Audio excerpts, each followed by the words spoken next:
Welcome back to Face the State on this Sunday morning. You know, Connecticut is often teased as a place where people are unhappy. Cranky Yankees, curmudgeons, we've heard it all. The land of steady habits, unhappy complainers. So how does a company called AlwaysSmilin fit into that picture? With us today, the co-founders of a relatively new company, Joslyn and Aaron Ammar. It's called AlwaysSmilin. We thank you both for being in the program today. Thank you. So first of all, in a nutshell, what's the company about? Who wants to take it? Aaron. It is a positive lifestyle community, really formed to be able to spread positive vibes. It's all about helping people embrace the incredible power of choices. It goes back to that age-old quote, life is 10% what happens to you and 90% how you react. It's all about choosing to find the beauty in life and be able to spread the positivity, spread the optimism, and be there for other people. And Joslyn, how did this come about? Sure. Well, Aaron has always, everyone who knows him, had a smile on his face. That's actually where the name came from. They'd say, Aaron, you are always smiling. And when I actually met him, I asked the same question. He was smiling, he had this energy. I met him here in Connecticut, and I thought, man, is that really true? Is that really at his core? So we had some conversations early on, kind of pressed into it, and realized that this opportunity to be positive and to be always smiling is something that a lot of people have a hard time grasping, myself included originally. So in working with Aaron, kind of understanding that there's different things you can do each day for your mindset to create habits that turn into a lifestyle, there was a real opportunity there. So we created AlwaysSmilin. It was a community, ultimately it was a goal. It was to try to be that beacon of light for others and to be able to draw people in. So instead of us just individually going about our day being happy, we said, all right, how can we have others involved with us? So that's ultimately where it came about. And how big is the community now? So right now it is all across the nation. We've got folks involved globally as well. It is all really online. We have positive messages on our social media pages. We sell different swag, our products. So your t-shirts, hats, the iPhone covers, backpacks. Now the goal of the products aren't just products or swag. It is ultimately to serve as messages.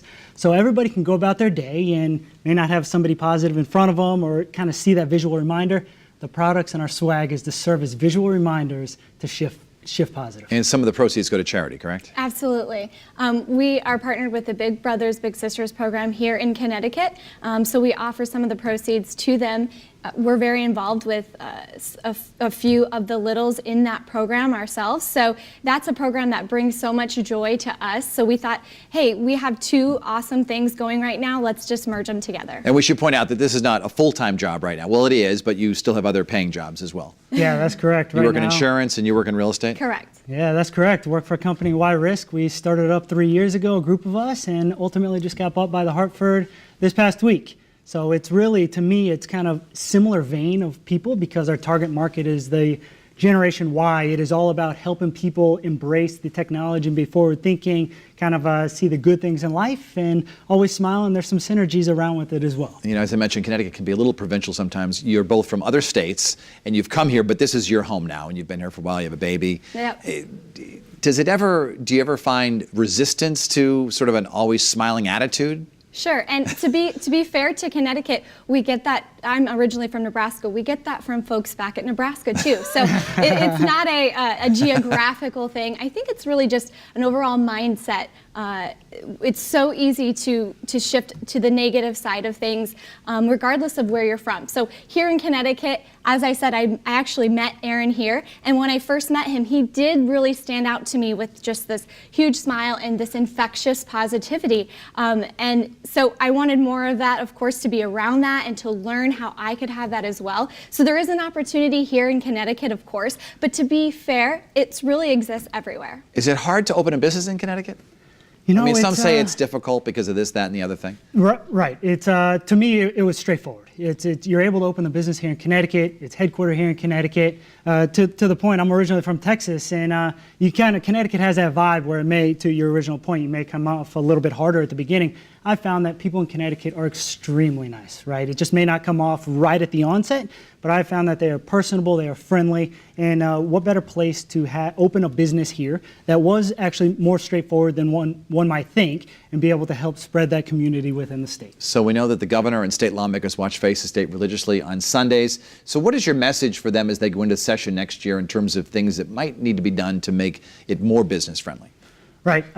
So right off the bat, I would say I think it's a message, right? I think the fact that you have different big, larger corporations that are ultimately leaving the state, to me, we're a small business here. To me, it is a fact that right now they've been conducive, they've been helpful, they have been proponents of it. There have been communities to be able to connect with here in the state. So right now there's nothing specific that I could say from a small business standpoint right now that they should go in and ultimately change. And what's your advice, Johnson, for people who might want to start a small business? You're watching this right now and say, well, they did it.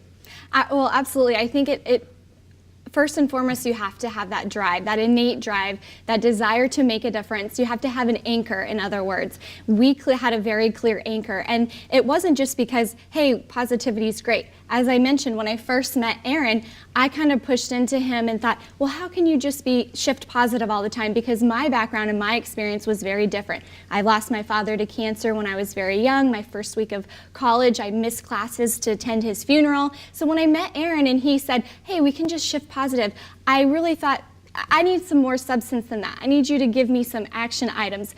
So really his book that's coming out, Max Potential, it will be out in February. There's some tangible ideas in that book that you can create into your lifestyle, to create habits with. So I just recommend to anybody who's looking forward to starting a business is you have to have extreme drive. Very inspiring. So the book is on your website, AlwaysSmilin.com.